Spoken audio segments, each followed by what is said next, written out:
Welcome back, and we are continuing our coverage to the Cairo Peace Summit, which took place yesterday with the attendance of a number of world leaders, heads of governments, top diplomats from all over the world. And to shed more light on the important gathering, we are very much delighted to have with us via phone His Excellency Ambassador Rakha Hassan, former Assistant Foreign Minister. Thank you very much for being with us, sir. Thank you for hosting me.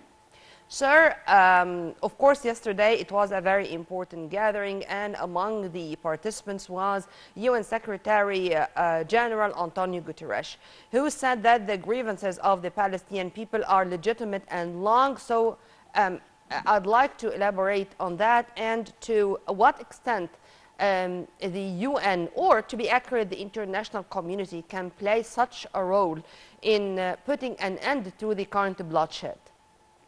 You know, as you know, from the very beginning of the Palestinian issue, the United Nations has been carried a very strong and positive position. Israel has not been accepted as a member of the United Nations until recognizing two decisions. The first one is establishing two states. One state for the Palestinians and the other for Israelis. The second decision is, our resolution is for the return and the compensation of the Palestinian refugees. So since then, the United Nations has been, unable to do or to put into effect this resolution for many reasons. The first, that the United States of America is supporting Israel as if it is the 51st state of the United States of America, and even using the veto in the United Nations several times. About 50% of the times that the United States of America used the veto in the Security Council of the United Nations is concerning the Palestinian issue. So the United Nations really, as an organization, as is represented by its Secretary Generals along the time, want to do something to solve this issue, because it is a political, humanitarian, strategical issue in the very important area in the Middle East.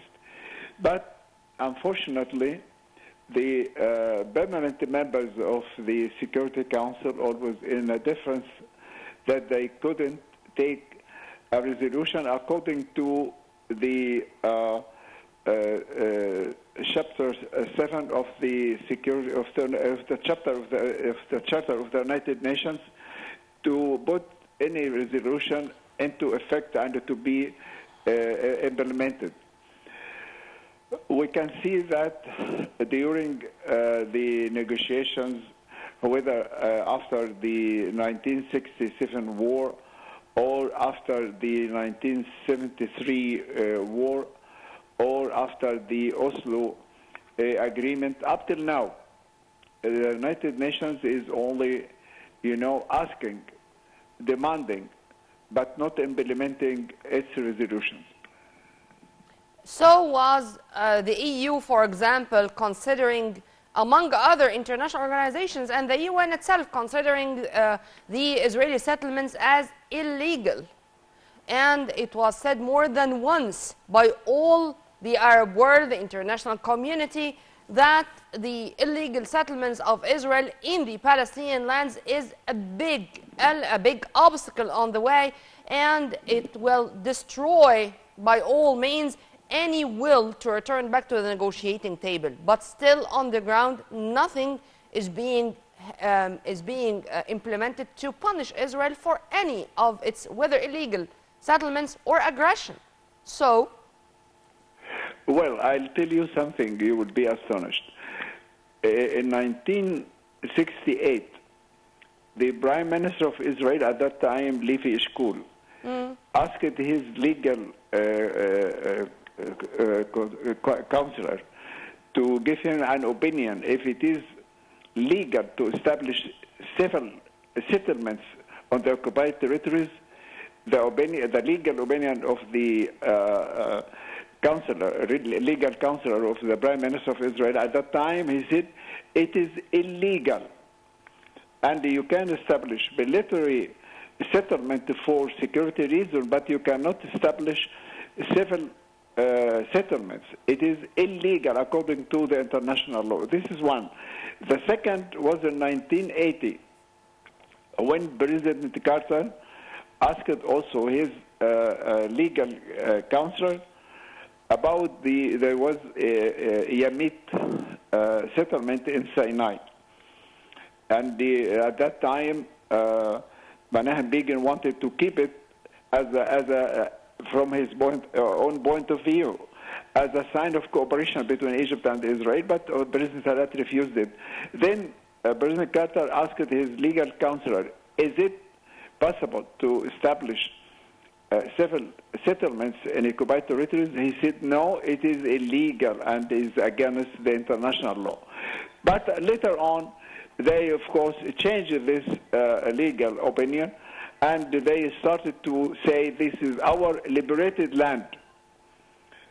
And it seems, sir, that now Israeli Prime Minister Benjamin Netanyahu want to have all the judicial system in his own hands to make more amendments for their best interest, or this is what he is thinking to do.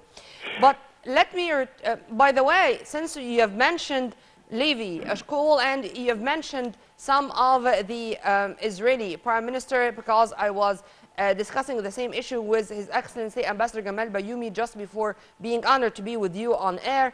I'd like you to comment on that. Every single Israeli Prime Minister has his own disaster, his own massacre against the Palestinian people, as if this is the way to introduce himself to the Israeli people and to make them sure that he can do everything, even if it is flagrant breach to the international humanitarian law, for their interest. Or this is what they used to do.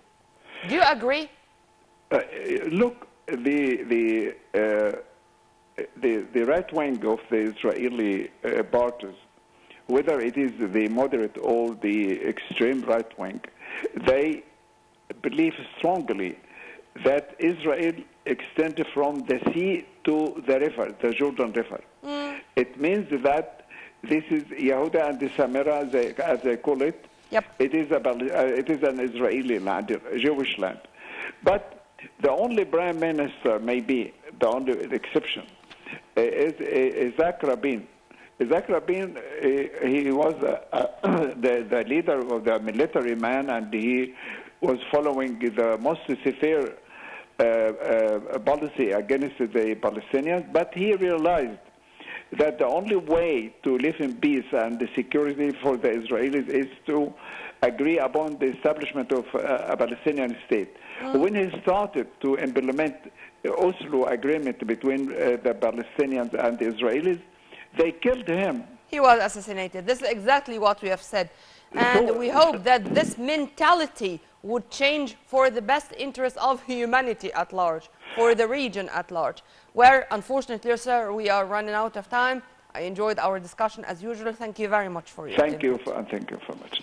And we were very much delighted to have with us via phone His Excellency Ambassador Rakha Hassan, former Assistant Foreign Minister. Before we go, I would ask our viewers from all over the world, Google these words: Khan Yunis, Deir Yassin, Qana, Sabra and Shatila, and then you are going to understand without talking that much about what is going on these days. Well, by this we come to the end of our breakfast show. Stay tuned on Nile TV International always for more updates, and for more details please log on to www.nileinternational.net. Many thanks for watching. This was Nermeen Abdurrahman.